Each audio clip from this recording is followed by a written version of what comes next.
দেখ আবির, আমাকে মারিস না, নয়তো তোর জন্য ভালো হবে না। এখনও সেই ডায়লগ তোর? আজকে তোকেও মারবো, দেখি কে কি করতে পারে আমার। কথাটা বলে আবির রকিকেও মারতে থাকে। অন্যদিকে পুরো ভার্সিটির সামনে আবির হিরো হয়ে যায়। আর সব মেয়ে আবিরের দিকে তাকিয়ে আছে, শুধু একটা মেয়ে বাদে, সে হচ্ছে ইরা। ওই সময়ে ইরাও ছিল। প্রায় সব মেয়ে আবিরকে দেখছিল, কিন্তু ইরা শুধুমাত্র আকাশের দিকে তাকিয়েছিল। ওখানে সবাইকে মারার পর আবির ওখান থেকে চলে আসে।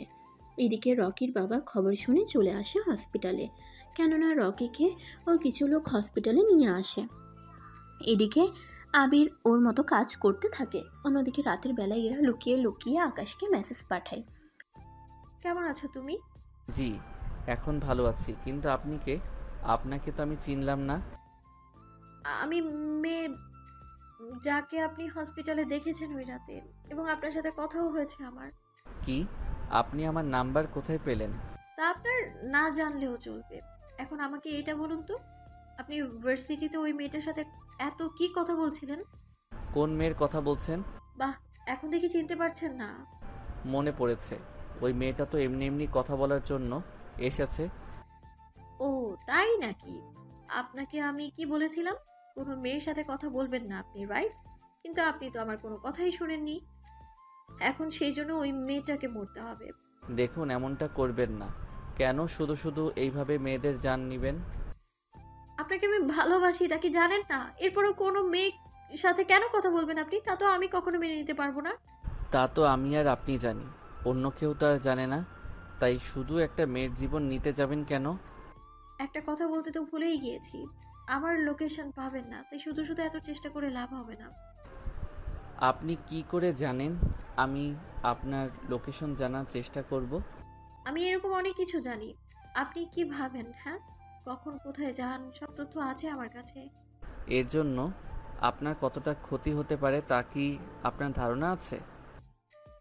তা আপনি পারবেন না, কারণ আপনি আমায় মারতে পারবেন না। যদি একটু আদর করতে চান তাহলে পারবেন। কি ডেঞ্জারাস মেয়ে রে বাবা!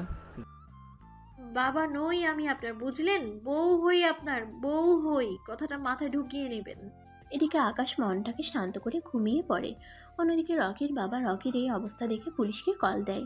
কিছুক্ষণ পর পুলিশ হসপিটালে চলে আসে। উনি এসেই তোমাকে দেখতে হবে না, তুমি শুধু ওই ছেলেটাকে ধরে নিয়ে এসো, এরপর বাকিটা আমি দেখে নেব। আরে বোকা, থানায় যদি মামলা করি তাহলে তো তোকে ওকে আরে বোকা, থানায় যদি মামলা করি তাহলে তো তোকে ওকে থানায় নিয়ে আটকে রাখতে হবে। ভাই, মামলা করব না, তুই ওকে পার্সোনালভাবে ধরে নিয়ে আসবি। এরপর ওর সাথে কী কী করতে হবে না হবে তা আমি বুঝে নেব। তাড়াতাড়ি যা তাহলে। পুলিশ চলে আসে আবিরকে খোঁজার জন্য। অন্যদিকে সকালে ঘুম থেকে উঠে আকাশ চলে আসে ভার্সিটিতে। এবার আবারও ইরা পথ আটকে দাঁড়ায়। তখন আবারও আকাশ কিছু বলতে যাবে, তার আগেই ইরা এসে জড়িয়ে ধরে। এতে আকাশ অবাক হয়ে যায়, এখন কি করবে তাই ভাবছে। কেননা এই মেয়েটা এরকম করতেছে, যদি ওই মেয়েটা দেখে তাহলে তো ওকে মেরে ফেলবে।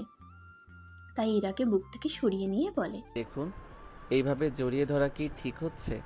তাও এতগুলো মানুষের সামনে। তাহলে কোথায় জড়িয়ে ধরলে তোমার সুবিধা হবে বলো আমায়, আমি ওখানেই জড়িয়ে ধরবো গিয়ে। আপনি তো দেখতেছি আমাকে পাগল করে দিবেন, তবে আপনি একটু সাবধানে থাকবেন। কেন কেন? আমার আবার কি হবে যে আমাকে এত সাবধানে থাকতে হবে? অনেক কিছু, যা আপনাকে বলে শেষ করা যাবে না। এখন আপাতত আমাকে যেতে দিন। চলো দুজনে একসাথে যাই।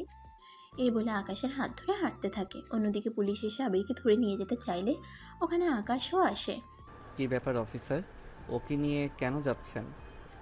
অবশ্যই হবে, কেননা এটা জানার অধিকার আছে ওর। মামলা করেছে ভালো কথা, তা অ্যারেস্ট ওয়ারেন্ট কোথায়? ওটা কি সাথে নিয়ে কেউ ঘোরে নাকি? বারে, ওকে অ্যারেস্ট করতে এসেছেন অথচ অ্যারেস্ট ওয়ারেন্ট সাথে করে আনেননি? তাহলে একটা কাজ করুন, আগে অ্যারেস্ট ওয়ারেন্ট আনুন, তারপর না হয় ওকে নিয়ে যাবেন। ওই, তুই কি আমাকে আইন শিখাচ্ছিস? শিখাচ্ছি না, ভুলটা ধরিয়ে দিচ্ছি। তাই তাড়াতাড়ি করুন, সময় কম। পুলিশ তবুও আকাশের কোনো কথা শুনলো না। আবির তো অনেক আগেই বকবক করছিল যখন আকাশ ছিল না, কিন্তু তবুও পুলিশ যখন ওকে নিয়ে যেতে চাইছিল তখন আকাশ পুলিশের হাত ধরে ফেলে। এতে করে পুলিশ অফিসার আরও রেগে যায়। তোর সাহস তো কম না, তুই আমার কাজে বাধা দিচ্ছিস জানিস? এর জন্য তোর কি করতে পারি? কিছুই করতে পারবেন না। যদি আপনি এর চেয়ে বেশি কিছু করতে যান তাহলে এখান থেকে হেঁটে যেতে পারবেন না। তাহলে কিভাবে যেতে পারবো শুনি? তার জন্য অ্যাম্বুলেন্স তো আছেই। তোর সাহস তো কম না, তোকে তো আজকে। ওরা আসে মারার জন্য। আকাশও কম না, সাথে আবিরও। ওরা দুজন মিলে বাকি অফিসারদের মারতে থাকে। আর্মির সাথে তো পুলিশ আর পেরে উঠবে না, সেজন্য পুলিশগুলো মার খেতে থাকে। অন্যদিকে ভার্সিটির সবাই অবাক হয়ে তাকিয়ে আছে, সাথে এখানে কি হচ্ছে না হচ্ছে তা বোঝার চেষ্টা করেই যাচ্ছে। ওদের মারা শেষ হলে তখন মেজর কল দেয়। স্যার বলুন। কি করছো তুমি? বেশি কিছু না স্যার, একজন পুলিশ ইন্সপেক্টরকে মারতে ব্যস্ত। কি বলো? কি করছে এই পুলিশ? তা পরে জানাবো, এখন আপাতত ওকে মারা শেষ করি। তোমার কাজ শেষ করে আমার অফিসে আসো, একটা গুরুত্বপূর্ণ কাজ বাকি আছে, ওইটা নিয়ে তোমার সাথে কথা বলবো। ঠিক আছে স্যার। এদিকে ওদের মারতে থাকে। ওদের মারার পর আবিরকে নিয়ে চলে আসে আর্মি ক্যাম্পে। ওখানে মেজরের রুমে বসে আছে। এখন বলুন স্যার, কি জন্য আমাকে ডেকেছেন? কয়েকদিন আগের মিশনের কথা কি মনে আছে? আছে, কেন? ওরা তো আমারও ঝামেলা করতেছে। এবার তো ওরা প্ল্যান হাইজ্যাক করেছে। কি বলছেন কি স্যার? ঠিকই বলছি, এখন কি করব তাই বলো। যতক্ষণ না পর্যন্ত প্লেন নিচে না নেমে আসবে ততক্ষণ পর্যন্ত তো আমরা কোনো কিছু করতে পারবো না। তাহলে এখন উপায় কি প্ল্যান নিচে আনার? পাইলটের সাথে কথা বলার ব্যবস্থা কি হবে? তাহলে কিছু একটা কথা যাবে। তা না হয় করবো, কিন্তু এতে তো অনেক রিস্কের কাজ। ওরা যদি কিছু বোঝা যায় তাহলে তো আরো বেশি সমস্যা। কোনো সমস্যা হবে না, ওরা এত তাড়াতাড়ি পাইলটকে মারবে না। তাছাড়া ওদের মারলে বিমান চালাতে তো কাউকে লাগবে। ঠিকই তো বলেছো, তাহলে তো ওদের কারোর সাথে যোগাযোগ করতে হবে। ঠিক বলেছেন, তবে একটা কথা, এই খবরটা যেন বাহিরের কেউ না জানে। আমি আপনার সাথে 1 ঘন্টা পর দেখা করব। তাহলে এই 1 ঘন্টা আমি কি করব? কি যে বলেন না স্যার, আপনার তো অনেক দায়িত্ব। এই 1 ঘন্টায় আপনি সব রকম ব্যবস্থা করবেন। যেমন? এই 1টা ঘন্টায় পাইলটদের সাথে কিভাবে কিভাবে কথা বলবো, ওদের সাথে যোগাযোগ থেকে শুরু করে এই বিষয়ে কথা বলবেন। দরকার হলে বিমান এয়ারফোর্সের সাথে যোগাযোগ করেন। এই 1টা ঘন্টায় আমি আমার মতো করে লোক রেডি করব, আর সব কিছু প্ল্যান করতে থাকবো। আমি না হয় এগুলো করলাম, কিন্তু তুমি তাহলে কি করবে? ওকে, আমি তাহলে এসব কিছু দেখতেছি। এদিকে মেজর ওনার মতো করে কাজ করতে থাকে। অন্যদিকে আকাশও ওর টিমদের তৈরি করতে থাকে, সাথে কি করবে না করবে সব কিছু করতে থাকে। কিছুক্ষণ পর আকাশ অফিসে আসে। এদিকে মেজর সব রকম ব্যবস্থা করে ফেলে, সেজন্য আকাশ ওর টিমদের নিয়ে চলে আসে এয়ারপোর্টে। ওইখানে এসে নিজেদের মতো পজিশন নিতে থাকে। এখন হয়তো অনেকের মনে প্রশ্ন থাকবে, আকাশ আসলামকে ছেড়ে দিলেই তো হয়, তাহলে ওদের ছেড়ে দিবে সবাই। কিন্তু আফসোসের বিষয় হলো আসলাম মারা গিয়েছে, যা অন্য কেউ জানে না। সেজন্য ওরা আসলামকে ছাড়ানোর কথা বলার আগে যেন সবাইকে বাঁচাতে পারে, তাই এই পদক্ষেপ। কিছুক্ষণ চেষ্টা করার পর আকাশ পাইলটের সাথে কথা বলার সুযোগ হয়।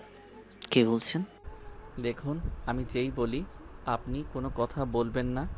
আমি যেভাবে যেভাবে বলতেছি আপনি শুধু সেভাবে কাজ করে যান। বাকিটা আমাদের হাতে।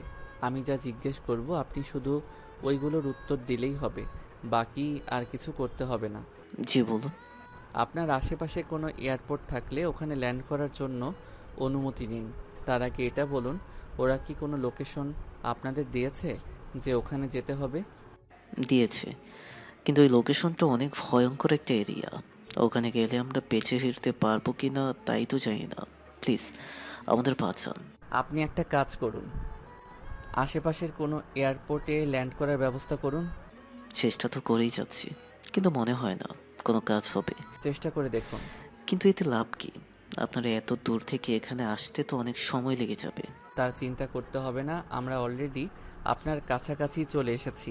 বেশি সময় আমাদের লাগবে না, কিছুক্ষণের মধ্যে হয়তো আমরা রাডারে আমাদের দেখা যাবে। তাই যে করে পারেন রাডারের থেকে আমাদের লুকিয়ে রাখবেন। আচ্ছা যাই করুন সাবধানে। তবে এই বিমানে ওদের প্রায় 15 জন লোক আছে। আমি ওদের সাথে কথা বলে দেখি কি কি করতে পারি। দেখুন আমরা আমাদের ফলো করে আসতেছি। ধন্যবাদ। এরপর পাইলট হাইজ্যাকারদের সাথে কথা বলতে থাকে। দেখ, যতটা চালাকি করছিস না কেন, কোনো লাভই কিন্তু হবে না। দেখুন, আমাদের হাতে 1 ঘন্টা সময় আছে। কিন্তু আপনার লোকেশনে যেতে এখনও 3 ঘন্টা লাগবে। তাই পাশের এয়ারপোর্ট থেকে তেল নিতে হবে, নয়তো আমরা যেতে পারবো না। তুই কি আমাদের বোকা পেয়েছিস যে তুই যা যা বলবি আমরা ঠিক তাই করব? এরকম অনেক ছবি দেখেছি, তাই আমাদের বোকা বানাতে আসিস না।